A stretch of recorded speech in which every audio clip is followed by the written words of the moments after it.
When I talk to people about self-care, I always say, think small. A lot of times there's a tendency, we want to be very black and white, right? So this is work time and we work during work time and work. And then we stop and have like 3 bottles of wine and a 90-minute massage, right? That's too much at once. That's not going to be helpful. Instead, it's a good approach to think about integrating ways of taking care of yourself throughout your entire day, throughout your entire life. And the tinier, smaller that your self-care behavior is, the more likely you are to be able to find a space for it. So a deep breath, as all of the body people know, right? You want to like get into that rest and digest system and get out of fight or flight or freeze or wherever you are. And a deep breath will do that for you. And it takes how long? I like to do like a letting go of my muscles at the same time if I can. I love the mental vacation. That's one of my favorites. I specifically think about having.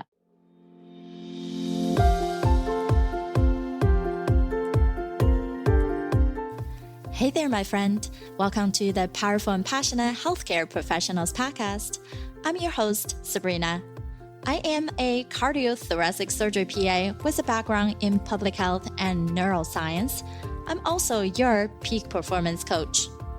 I had to say no to working extreme long hours where I was always on call and feeling exhausted, underappreciated, and undervalued, and said heck yes to a life and career that elevates my energy and passion without compromising my health and sanity.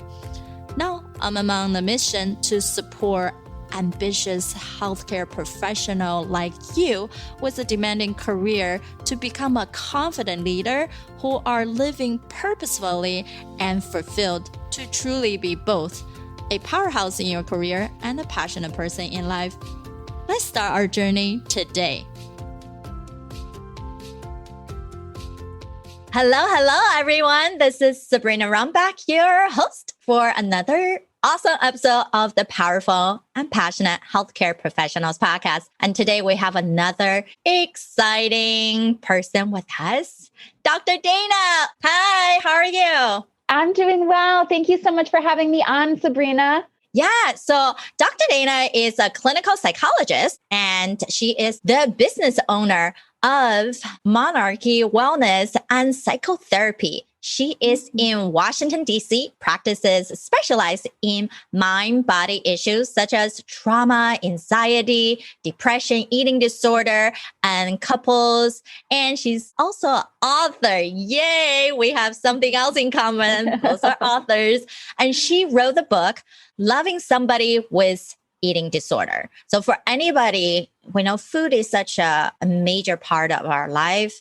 And for you to really use food for healing, growth, instead of actually the reverse way of almost like punishing ourselves or escape, right? And so she has so much wise information on how you understand, how you support, how do you connect with your partners as well, right? And then Dr. Dana splits her professional time between speaking engagements, such like being here with us, and writing, and she also supervises and with her practices, direct practice. She also have telemedicine practice. So I'm sure if you wanted to reach her, you can to get all her wise knowledges. We'll share more information about how to contact her later in the show. And she lives right now in Virginia with her husband and 2 kids and enjoy hiking and knitting. So thank you so much for being here with us. Of course. And thank you so much for having me. It's nice to be here.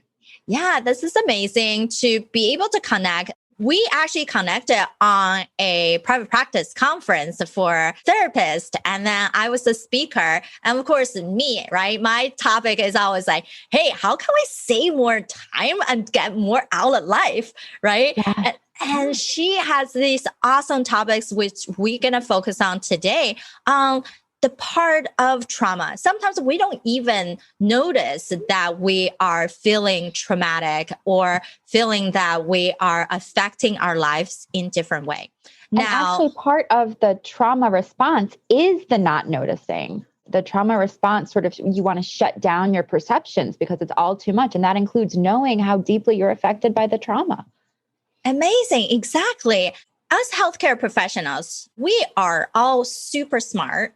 We took so many years and we learned, we gained experience. We were at the bottom of the barrel for so long. And now we're getting on top of things. And then, so how do we truly learn to be better at not just crafting as a practitioner, but knowing every day is a human interaction? We can absorb some of the trauma from other people, even though we might be in a good spot.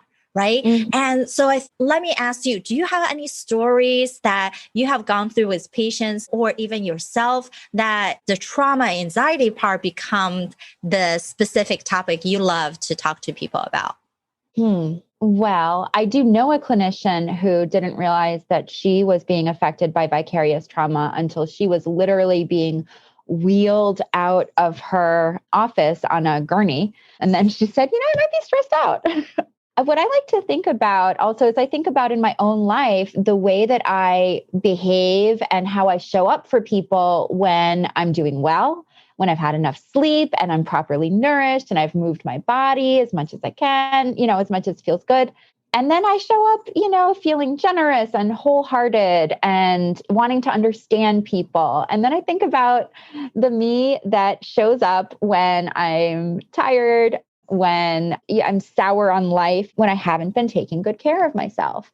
And that's when I'm nasty or rude or short or disengaged or a million different ways that I'd rather not be. So if you think about it that way, then it becomes clear, at least to me, that self-care is an ethical issue. It's not just about, I want to give myself bubble baths and do my nails. It's about, I have to take care of the little corner of the universe that is me. And that if I take care of myself, I'm taking care of that little piece of the world, and everything that I touch and affect will be informed by that. I think especially healthcare professionals bump up against so much trauma and deal with so much pain that other people are holding, and we help them hold it. But when we do that, we're also deeply affected by it. It can be easy to fail to recognize how you're being affected because in your mind you think, it didn't happen to me. It wasn't my whatever. It wasn't my fire or abuse or neglect or whatever it is that a person deals with. And especially because it's not just one person. Usually we have an entire day that's full of painful stories and difficult issues. We can forget that we're just as likely to be affected by hearing those stories again and again as the people in front of us.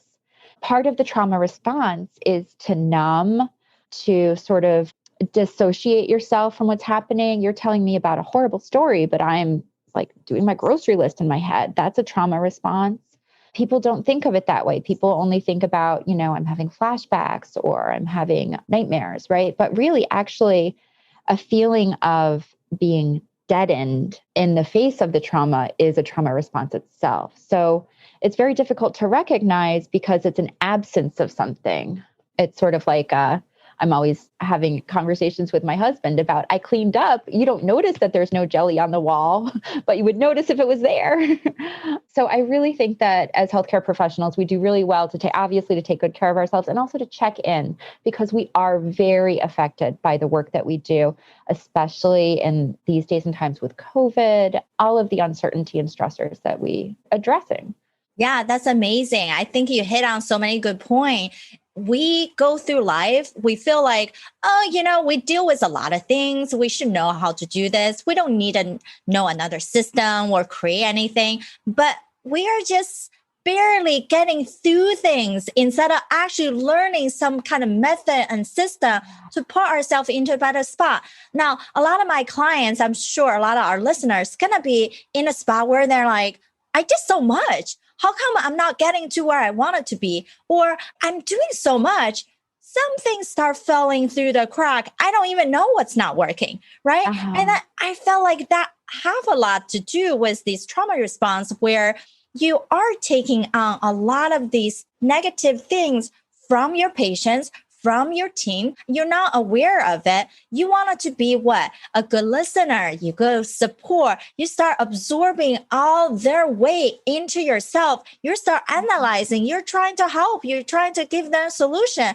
But guess what? At the same time, you start experiencing those weight, right? So just like what Dr. Nana said, like I help clean up the jelly on the wall. My husband don't even see it. I preemptively took care of it, right? And your mind, you're going 10,000 miles per hour. And even we have that core support system, whether it's our colleague, friends, or family. But if we continue to be in a mode, I'm just offload all the stress to them, guess what? They're also absorbing that negativity into their life. So why force ourselves to be in those spots if we can actually change both from our physical, mental well-being perspective, so we can switch that part, right? And then that's why I call them these mini mental vacations. And I'm so big on how can we even under 2 minutes be aware of our body, our mind, our breath, intentionally pivot to think about something that's good, or train our brain with these neural remodulating exercise so you can get to a better spot. So I would love it for you to share some of your tips, like how would people better recognize this situation and what they might be able to do about it? Okay, so the first thing, you can't address what you won't notice, right? So the first thing is to really ask yourself at the end of every day, how do I feel? At the beginning of every day, how do I feel? Do I hold tension in my body? A lot of times people go around holding tension in their body and they don't realize it. So it can be helpful to do just a body scan, like from my head to my toes. What's happening? Are my muscles clenched? Is my heart rate accelerated? Just noticing. And then I'm going to say when and not if, but when you notice that you are affected by the things happening around you, then you start engaging in real self-care. Now, when I talk to people about self-care, I always say, think small. A lot of times there's a tendency, we want to be very black and white, right? So this is work time and we work during work time and work.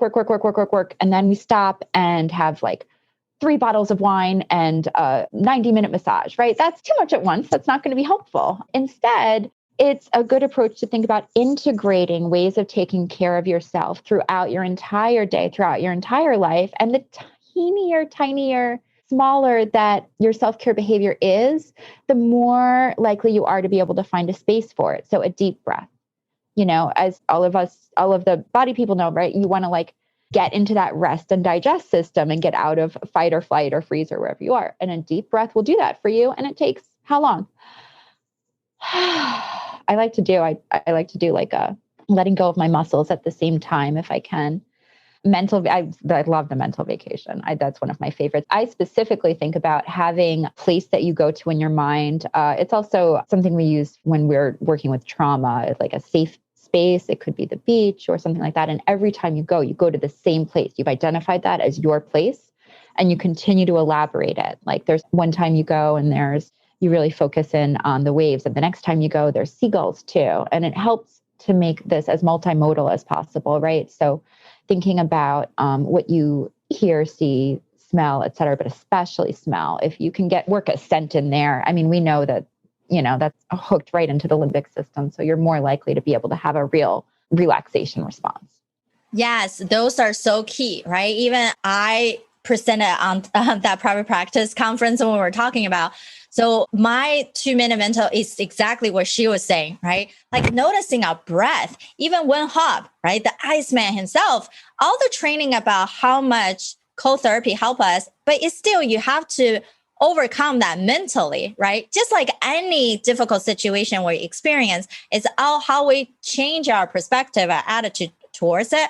But we have to set our own body into a state where we are open to receive all those greenness around us. Otherwise, if we put up the wall, doesn't matter how much good practice we can learn, we're not going to do anything, right? So for your breath to think about, actually what slows down our heart, in medicine, we all know this, is a release of the breath, right? It's not hyperventilating. Slow, right? Deliberate exhale. A slow, deliberate exhale. And that sense part of us, right? Like when you are concentrating on one of your sense, the touch, the smell, even just the air, when you're breathing in and out, you feel your chest moving up and down, your stomach expanding, right? And then the closest hearing, the furthest hearing sound that you're, if you can You just sound like someone who's done some yoga nidra.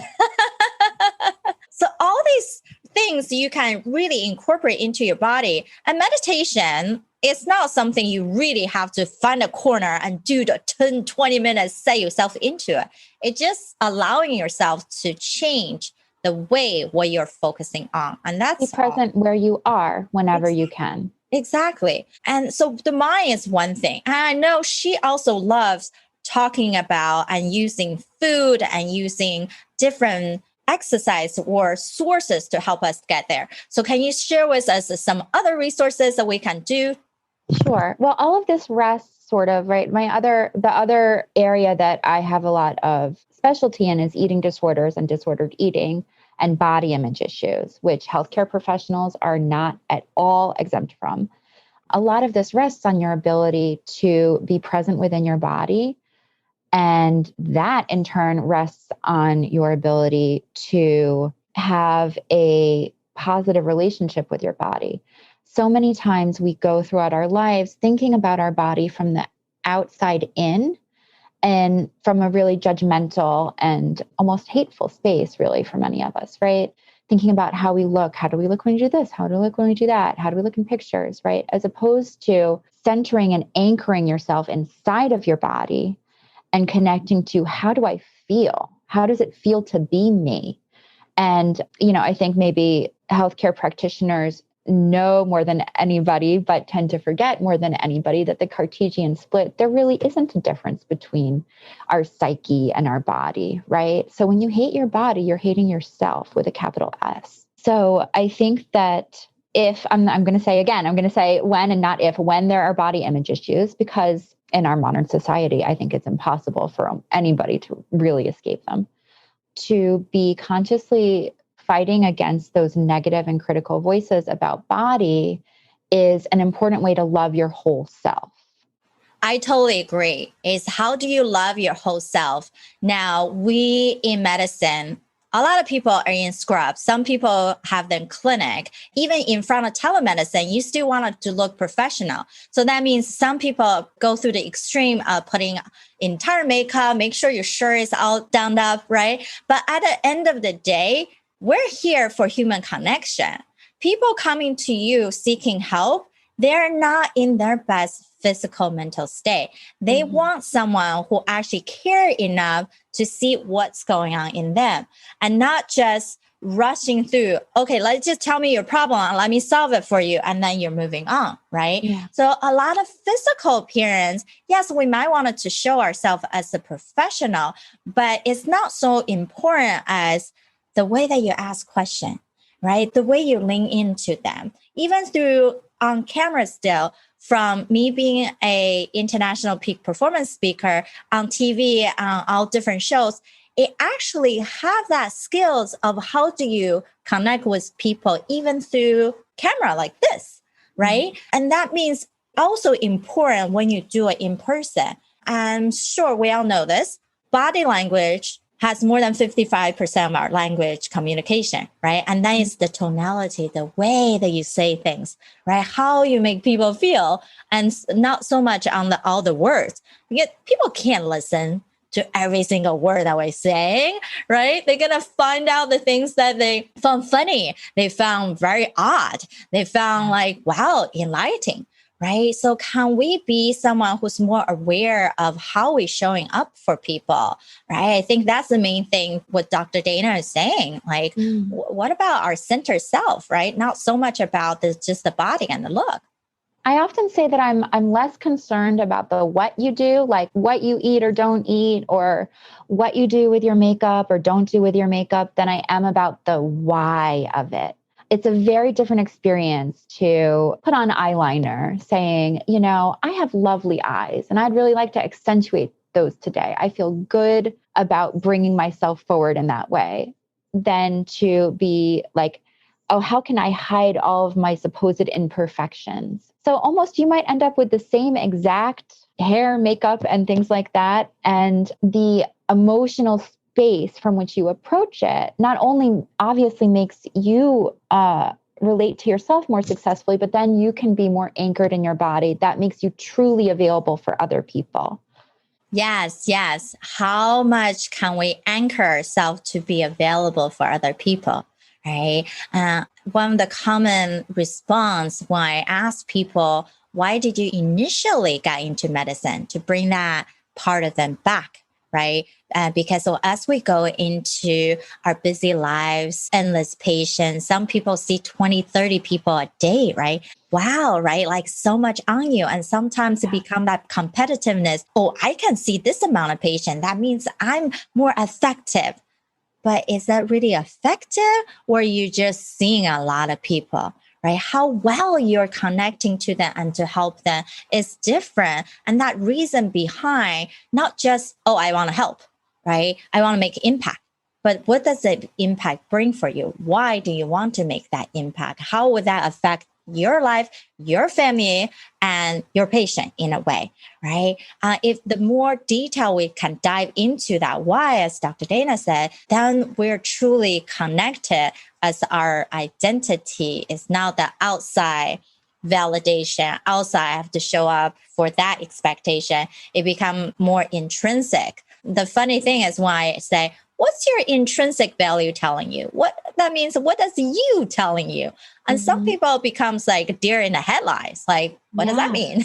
I think a lot of people don't know how to connect with who they really are and what they really want. And through no fault of their own, our society does not support that way of thinking very well. And there's often a lot of the people I work with are extremely motivated, very high achievers, and they can get so caught up in achieving, and it does feel good, that there's not enough time to develop a sense of who am I when I'm not achieving? Who am I when I'm not doing anything in particular? Who am I when I'm just looking out the window? What does it feel like to be me? To focus, and I think it's a lifelong endeavor for any one of us, right? To be able to see who am I being as separate from what am I doing? Yes, yes. The being part instead of doing part. And we all know the most common question we always being asked since we were little is like, what do you want to do? Right. And even nowadays, when we network with people, new thing like, so what's your name? What do you do? Somehow the doing part is the way we identify all of us. And that actually is sense of we're judging people by what they do instead of saying, hey, what's your name? What you about? Or what do you like? Right. And I like to say, what are you into? Tell me about the things that like rev you up. Right. Exactly. It can be a hobby. It can be spending time with your kids, and you can get to know people when you have those conversations in such a multi-dimensional way. Now, some of us are really lucky that when somebody asks, what do you do? We are excited about it and we can go on and on and on, and often do. But also, I do other things besides this, right? Like I'm a whole person. And the more that we are whole people, the more we can, as hard it is, and including, right, the imperfection of it's hard to be a whole person. You're really not most of the time. You're just always endeavoring. But then in that endeavor, we can invite other people to discover themselves. Yeah, exactly. It's about collectively joining creating experience together and see if we can have some kind of synergy. You even mentioned like having that whole person, right? And that's why for our speakers, I love it when they share all their wisdoms for us, for our listeners. And then we so appreciate all you guys are listening in. And we also ask our speaker to take that quick 3 minutes assessment. What is your number one killer in creating your own harmony balance in your life, right? We all know there are 10 different key components, but it's hard to keep up with all of them. And because they're not necessarily need to be in balance. That's why I call them harmony. So Dana, when you took the quiz, what did you thought about it? Anything you would change? I thought it was actually so helpful. If you had asked me verbally, really, like, think about all the domains in your life and how they're going, I think I might have said something different than what came up for me, which is like my social life is tanked. Now, we're in the middle of a pandemic. There are multiple reasons for that. I have a 6-month-old and a 3-month-old. But you used to be able to take them to the playground and talk to the person next to you. And that's not a thing anymore. So I'm realizing that for myself, I have got to take more active and concerted efforts. Heather, I know you hear me, to be talking to my friends more, to be texting and just more connected. And the work that we do, like at the end of the day, I've spoken already to so many people. Sometimes I think the thing I need is just some quiet and some time alone. But looking at that assessment, actually, I'm doing okay in that dimension. What I really need is to have more like reciprocal conversations and talk about how I'm doing. Right? So it's like, really helpful. Yeah, thank you. So it's like an intentional conversation for you and that connection.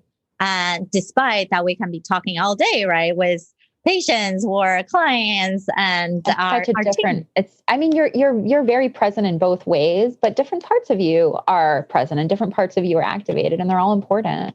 Exactly. And that's so crucial when you think about like what I want. I'm there to serve. But I'm a human at the end of the day. Fill my own tank, my own battery system. So then you can't pour from an empty cup.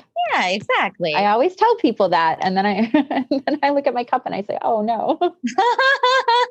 Definitely sometimes it's easier said than done, but the more we're aware, and then we can do something about it. And even in that endeavor, right? Like the more that you can have some compassion around, of course, I'm not Zen on a mountaintop 24/7. That's a part of it too. Yeah, amazing. So before we wrap up, how could people find you if they wanted to reach out or anything? Okay. I have some answers for that. I don't know all of our social media handles. I'm going to admit that right now. But our main thing is monarchwellness.com. It's monarch like the butterfly.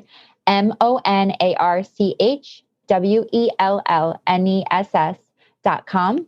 And you can reach me there. My book, again, is Loving Someone with an Eating Disorder.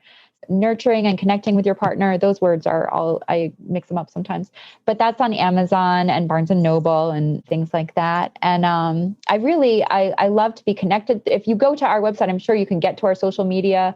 Eventually, I shared with Sabrina that I'm a technophobe. So I think about what we're putting out on there, but don't do much of the actual putting it on because I hate to be in front of the computer much. But certainly that website. I also am at Dr. Dana Harron at monarchwellness.com is my direct email. That's DRDANAHARRON at monarchwellness, like I spelled it before.com. Amazing. And all of those going to be in the show notes. And thank you everyone for listening in, whether you're watching this on YouTube or listening on a podcast. We'd love to hear your feedback because we want to know how can we continue to serve you, what you loved about this episode, and anything that you wanted to really connect with, highlighting. We'd love to hear your stories. So leave a review, comment down below on iTunes, or just reach out to us. We're always there to be with you. So thanks everyone for joining us. Until next time. Bye. All right, my friend. How did you love this episode? Make sure to subscribe to our show so you can continue to build your positive intelligence for that beautiful mind of yours to live powerfully and passionate. I know this is just the tip of the iceberg. You probably have a lot more questions on actually how do I implement those things into my own life? Well, this is the solution. Joining us inside the private Facebook group, go to facebook.com/groups/powerful passionate, where I go live weekly to answer any questions that you have and continue to put more resources for you to help you to get to that point. You can be both powerful and passionate, where you're no longer working on any mundane work and truly focusing on the things that matter. You can be both powerful and passionate, where you can overcome any mental roadblocks keeping you from success. You can be both powerful and passionate, where you feel energized from the moment you woke up to the time you go to bed. Join me, and together we can create a life where you can be both powerful and passionate.